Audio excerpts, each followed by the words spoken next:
Meaning of dashiki.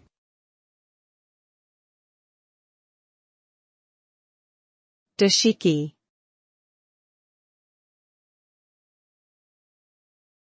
Dashiki.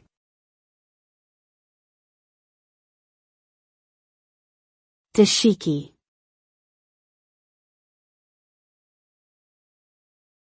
Dashiki.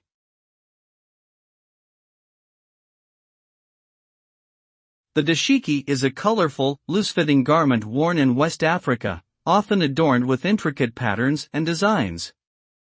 It is traditionally worn by men but has become popular among women as well. The word dashiki comes from the Yoruba language and translates to shirt or top garment. It first gained popularity in America during the 1960s as a symbol of African pride and cultural identity. Today, it is still worn as a fashion statement and can be seen at cultural events and festivals around the world.